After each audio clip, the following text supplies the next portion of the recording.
Hello दोस्तों, मैं आदित्य आप सभी को स्वागत करता हूं आपका अपना चैनल दक्षिणा क्लासेस पे। जैसा कि पिछले वीडियो में हम मायोपिया के बारे में पढ़े थे, तो उसी सीरीज को हम आगे बढ़ाते हैं और इस वीडियो में हम हाइपरमेट्रोपिया के बारे में पढ़ेंगे।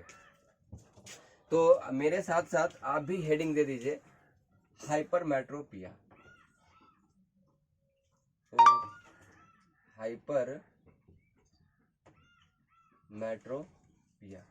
इसका ही और भी नाम है, जैसे हाइपरोपिया, मतलब इसमें बस मेट्रो हट गया है, बाकी सब है। दूसरा है इसके बाद लॉन्ग साइटेडनेस,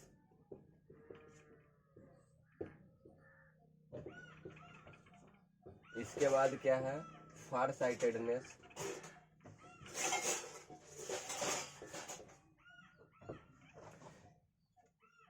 यानी हाइपरमेट्रोपिया को हम लोग इन नामों से भी जानते हैं। क्या है हाइपरोपिया, लॉन्ग साइटेडनेस और फार sightedness.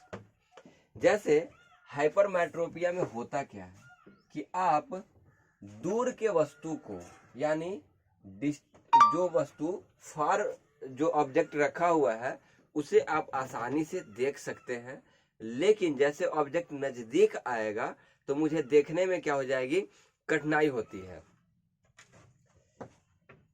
Clearly see far object but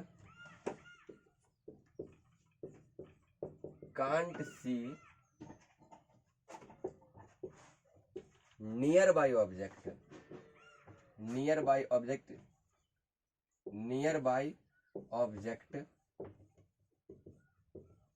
clearly।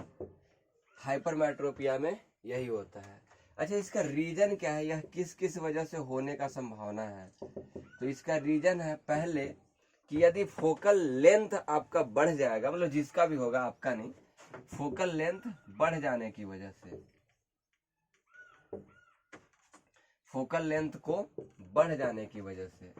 दूसरा क्या है, और दूसरा रीजन है यदि आई बॉल क्या हो जाता है, छोटा हो जाता है, टू बिकम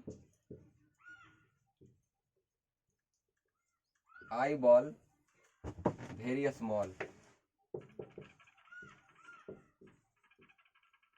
यदि आई बॉल क्या हो जाएगा, छोटा हो जाएगा, तो क्या होता है, हाइपरमेट्रोपिया होता है।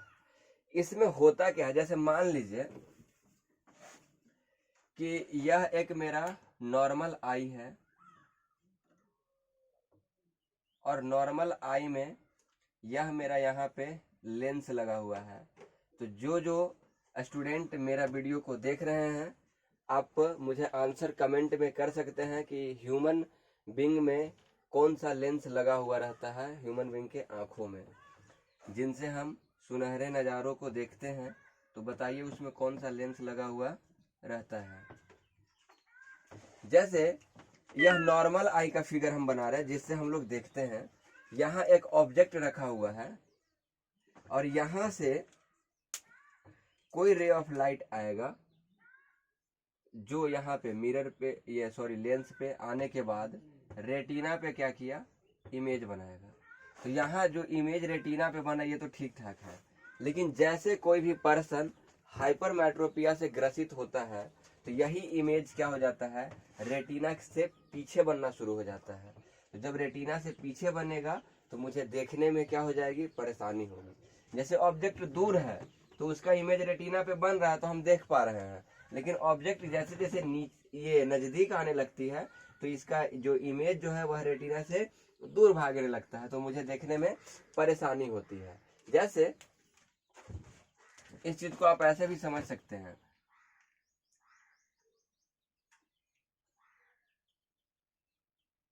ये है और इसमें यहाँ पे लगा हुआ है मेरा लेंस। जब लेंस लगा हुआ है तो इसमें आ गया एक्सिस। जैसे ऑब्जेक्ट यहाँ पर था पहले, अब हम उसको बढ़ा के कहाँ पे ले आए हैं, यहाँ पे ले आए हैं, मान लीजिए यहाँ पर है। तो यहाँ से एक रे ऑफ लाइट निकलेगा जो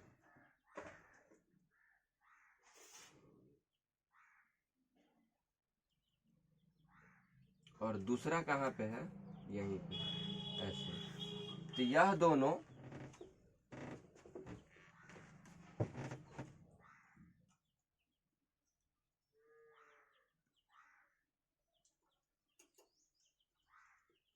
यहीं पे कहीं पे इमेज बनेगा।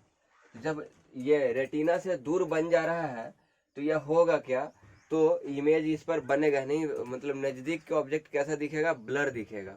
तो इसको करेक्ट करने के लिए क्या किया जाता है कि इसके आगे हम लोग कौन सा लेंस का इस्तेमाल करेंगे, तो हम इस्तेमाल कर देंगे कॉन्वेक्स लेंस का। यदि यहीं पर हम कॉन्वेक्स लेंस बना देते हैं तो हम जानते हैं कि कॉन्वेक्स लेंस कौन सा, किस प्रकार का लेंस है, तो कन्वर्जिंग लेंस है। तो जो इमेज क्या हो जा रहा है, इधर बन रहा है, यह रे ऑफ लाइट को क्या करेगा, कॉन्वेक्स लेंस इस्तेमाल करने की वजह से यहीं पर कहीं पे ये डबल रिफ्रैक्शन होगा। एक रिफ्रैक्शन यहाँ पर और यह दोनों रे आपस में रिफ्लेक्ट होके कहाँ पर, यहाँ पे मिल जाएगा। तो इमेज जो पीछे बन रहा था वह रेटिना पे बनना शुरू हो जाएगा। तो जो इमेज रेटिना पे बनेगा तो यह हम तो क्लियर हम देख पाएंगे। तो करेक्ट करने के लिए कौन सा लेंस का इस्तेमाल करते हैं, तो कॉन्वेक्स लेंस का इस्तेमाल करते हैं। बस इसमें इतना ही हम लोग को पढ़ना है। देखिए हाइपरमेट्रोपिया के जैसा ही एक और डिफेक्ट है जिसको हम लोग पढ़ते हैं प्रेस बायोपिया।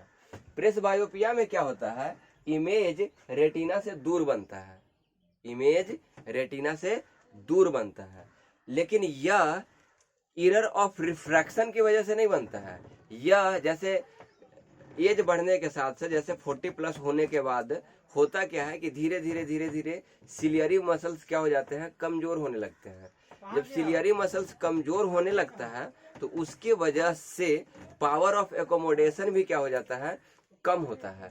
पावर ऑफ एकोमोडेशन कम होने की वजह से जो रे हैं उनका कन्वर्ज करने का एबिलिटी क्या हो जाएगा, कम हो जाएगा, जिसके वजह से इमेज जो रेटिना पे बनना चाहिए वह रेटिना से दूर बनने लगता है। यानी हम लोग पढ़े क्या, हाइपरमेट्रोपिया की वजह से ही, हाइपरमेट्रोपिया के जैसा सिम्टम है वैसा ही सिम्टम मेरा प्रेस बायोपिया का भी है, लेकिन हाइपरमेट्रोपिया एरर ऑफ रिफ्रैक्शन है, लेकिन प्रेस बायोपिया क्या है, प्रेस बायोपिया है मेरा ड्यू टू एज प्रॉब्लम। जैसे एज बढ़ने की वजह से सिलियरी मसल्स वीक होता है, जिसके वजह से मेरा होता है प्रेस बायोपिया। और इन दोनों को करेक्ट करने के लिए मुझे कौन सा लेंस लगाना होगा, तो यह लगाना होगा कॉन्वेक्स लेंस। इसके बाद एक है मेरा एस्टिग्मेटिज्म, और जिसको करेक्ट करने के लिए मुझे सिलिंड्रिकल लेंस लगाने की जरूरत पड़ती है। इस तरह से डिफेक्ट ऑफ विजन को हम पढ़ें। नेक्स्ट मेरा इसी तरह से हम फिजिक्स का वीडियो लाते रहेंगे, और तब तक आप पढ़ते रहिए, मुस्कुराते रहिए। Thank you.